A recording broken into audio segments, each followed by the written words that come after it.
Well, we are live from Liberty State Park in Jersey City, New Jersey, and you see me looking off at the sky because we have seen a lot of action, a C-130 and just a host of choppers, helicopters in the sky. So not officially a flyover, but a whole lot of action in the skies over the harbor here, just off the Statue of Liberty.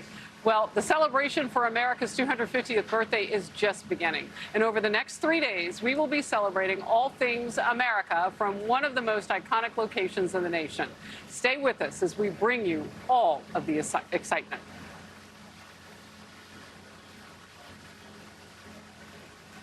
Well, while most of the country will be, well, not just celebrating, but honoring and remembering and ushering in the future, some citizens are furious that Democrat leaders are celebrating another country's Independence Day. Cities including Boston, Buffalo, Minneapolis are flying the Somali flag. This is Outnumbered. I'm Harris Faulkner, here with my co-hosts Emily Campagno and Kayleigh McEnany. Also joining us today, Kennedy, host of the Kennedy Saves the World podcast, and Dakota Meyer is here, Medal of Honor recipient and our friend. Well, we've been tracking a number of Democrat-led cities that have appeared to put America's 250th birthday on the back burner. Buffalo held a celebration for Somali Independence Day, flying the country's flag at City Hall, that country's flag, and just a day after canceling its 4th of July fireworks show. The city said it ran into logistical issues. In Boston, Democrat Mayor Michelle Wu also celebrated Somalia weeks after she proposed cutting nearly $1 million from veteran services. That is so unpatriotic. Wu eventually restored the funding after fierce backlash. Yeah, they gave her some oxygen. She woke up. In Columbus, Ohio, the Parks Department is backtracking after a now-deleted social media post that promised a similar celebration. A firestorm erupting on social media. Critics are going after the city's decision to celebrate a foreign country so close to our Independence Day, with one pointing out City Hall is not a foreign embassy. The city telling Fox News Digital, while the city recognizes and respects the aspirations of people around the world to live in freedom, this post was inaccurate and has been deleted. That's an interesting way to put it.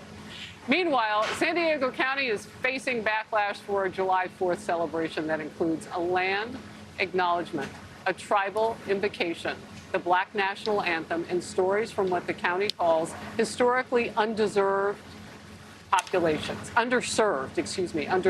populations.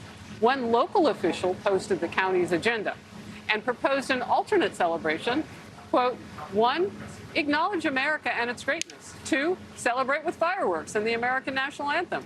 Bold, traditional ideas. Dakota? Yeah, I mean, look, I think that to speak the next few days on anything other than what unites us is really doing a disservice to us, right? I mean, I think that, when I see these things, it's just people trying to go out and push their own agenda. But, us as Americans, what we have to remember is that, being an American comes first, because being an American allows us to have our individual identities, which has been switched and tried to be reversed. I mean, being a patriot has been attacked for the last, how long can we remember, right? And so, being able to come back and being able to be proud and have an administration that's proud and making being a patriot awesome. And, 250 years of America, I mean, we live in the greatest country on the face of the planet. To hear you, Dakota, talking about patriotism under threat is mind-boggling, considering what you've done for this country. So thank you very much. Thank you. I appreciate it. I'm glad you're here. Yeah, I think it's pretty disheartening, although not enough to dampen my patriotism in this moment and how excited I am about America 250, to hear how many people have been given platforms that say, for example, this is our darkest hour, that democracy is on the precipice, that the irony of Black people celebrating July 4th because to think they share in freedom, which an MSNBC pundit said the other day. What's horrifying to me is the thought that we are anything but united under this flag. To celebrate our differences, absolutely, under the one awning of the stars and stripes that people have bled for, fought for, and died for this country. And in this moment especially, to look back at 250 years, to celebrate we have one Constitution, when Countries like Venezuela have 24, have had 15, Spain. Other countries have gone through attempts at what we have. We did it one time and we nailed it. We are a one-hit wonder and we're still going strong. I reject anything less than the premise that we are at our strongest and that we are continuing to grow stronger. So when I see the American flag, I don't see it as a threat, as some people have said, or a symbol of terror. I see it as a symbol of what unites us and that we can restore the faith that has been shaken thanks to some mouthpieces on the left.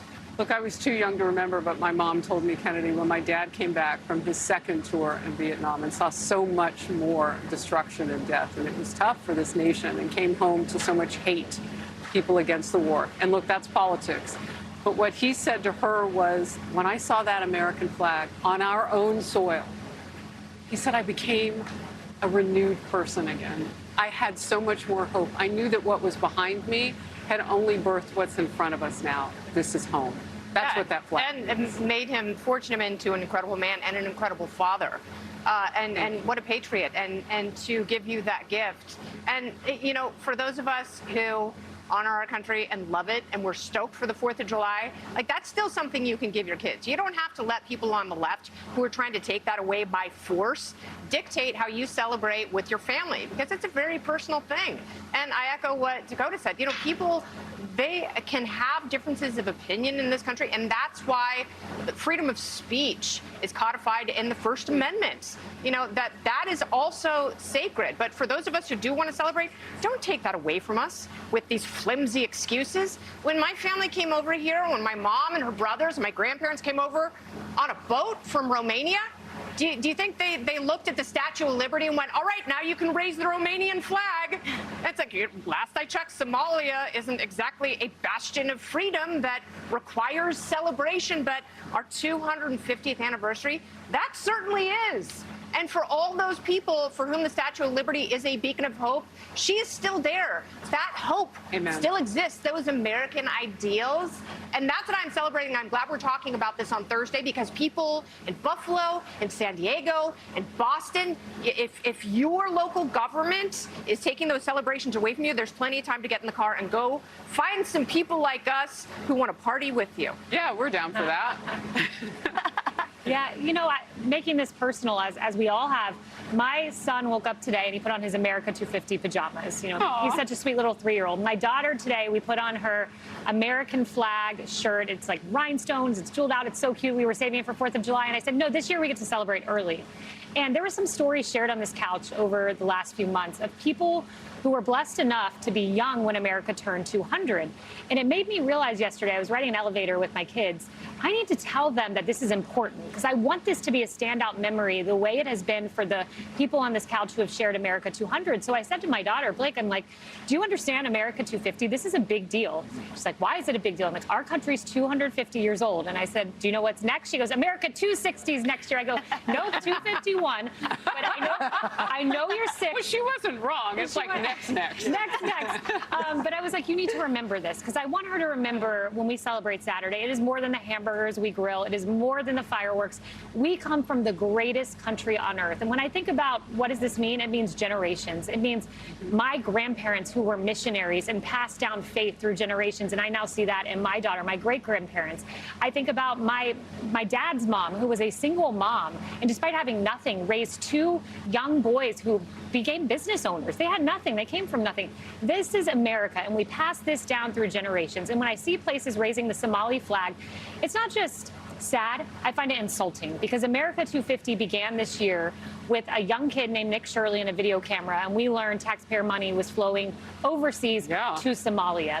We celebrate America today. Everyone has a right to love other countries, celebrate their heritage, where they came from. We're a diverse country, and that's beautiful, and I love that. But we stand under one flag today, every day, and certainly this Saturday. That's the American flag. So if I could just for a second, what is the motivation of dividing us like that? Like that's what I don't understand. You know, look, I think that one thing that I had to accept, and it was very, it was something that I had to evolve and grow into, right, was that, you know, I didn't just fight for people that I agreed with or that I understood. I fought for everybody who lived in this country and everybody who had, and I believed that everybody had the same rights as anybody else. And you know, it wasn't conditional think that was always the hardest thing is like coming back and watching other people do things like this, like flying another country's flags.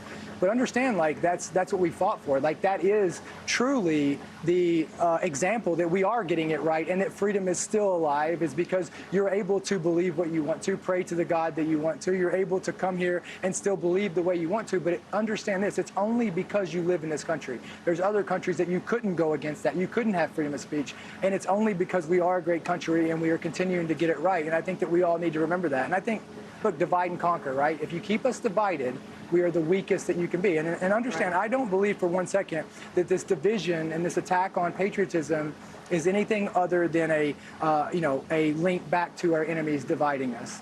Wow.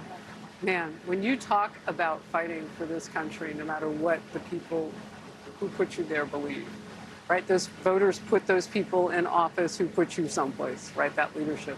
That is amazing. And that's a great reminder of how terrific as a country we really are. Hey everyone, I'm Emily Campagno. Catch me and my co-hosts Harris Faulkner and Kaylee McEnany on Outnumbered every weekday at 12 p.m. Eastern, or set your DVR. Also, don't forget to subscribe to the Fox News YouTube page for daily highlights.